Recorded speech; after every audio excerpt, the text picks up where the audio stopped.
Rosie Revere, engineer.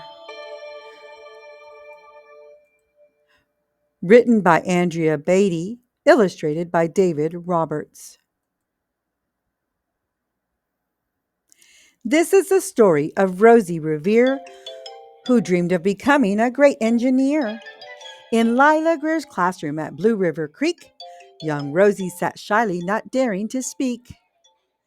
But when no one saw her, she peeked in the trash for treasures to add to her engineer stash.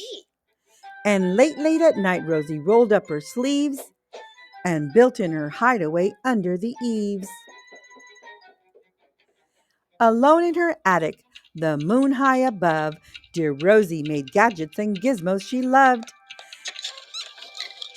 And when she grew sleepy, she hid her machines far under the bed where they'd never be seen.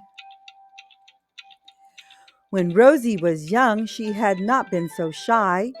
She worked with her hair swooping over one eye and made fine inventions for uncles and aunts, a hot dog dispenser and helium pants. My britches are afloat. Good show. The uncle she loved most was zookeeper Fred. She made him a hat to keep snakes off his head.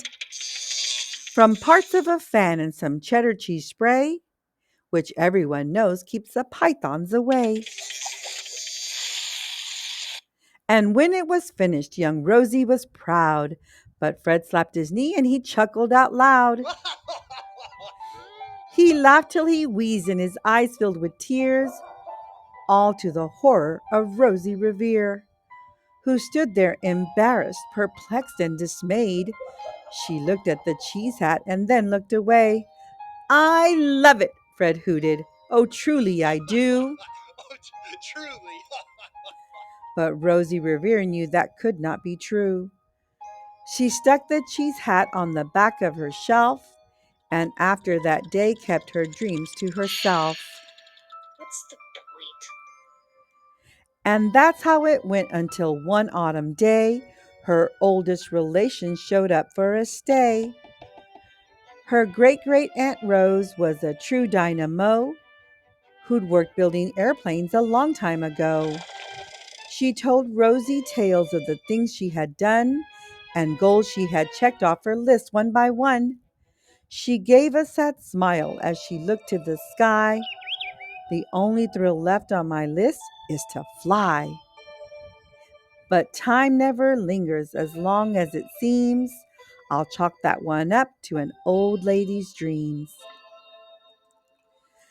That night, as Rosie lay wide-eyed in bed, a daring idea crept into her head. Could she build a gizmo to help her aunt fly? She looked at the cheese hat and said, "No, not I." But questions are tricky and some hold on tight, and this one kept Rosie awake through the night. So when dawn approached and red streaks lit the sky, young Rosie knew just how to make her aunt fly. I know what to do. She worked and she worked till the day was half gone, then hauled her cheese copter out onto the lawn to give her invention a test just to see the ridiculous flop it might turn out to be. Strapped into the cockpit, she flipped on the switch. The hella o cheese copter sputtered and twitched. It floated a moment and whirled round and round, then froze for a heartbeat and crashed to the ground. Then Rosie heard laughter and turned round to see the old woman laughing and slapping her knee. She laughed till she wheezed and her eyes filled with tears, all to the horror of Rosie Revere, who thought, "Oh no, never, not ever again will I try to build something to sputter or spin, or build with the lever a switch or a gear, and never will I be a great engineer." She turned round to leave, but then great Aunt Rose grabbed hold of young Rosie and pulled her in close and hugged her and kissed her and started to cry. "You did it! Hooray! It's the perfect first try." this great flop is over, it's time for the next. Young Rosie was baffled, embarrassed, perplexed. I failed, said dear Rosie. It's just made of trash. Didn't you see it? The cheese copter crashed. Yes, said her great aunt, it crashed, that is true. But first it did just what it needed to do. Before it crashed, Rosie, before that it flew. It was wonderful, Rosie. Your brilliant first flop was a raging success. Come on, let's get busy and on to the next. Let's get to it. She handed a notebook to Rosie Revere, who smiled at her aunt as it all became clear. Life might have its failures, but this was not it. No way. The only true failure can come if you quit.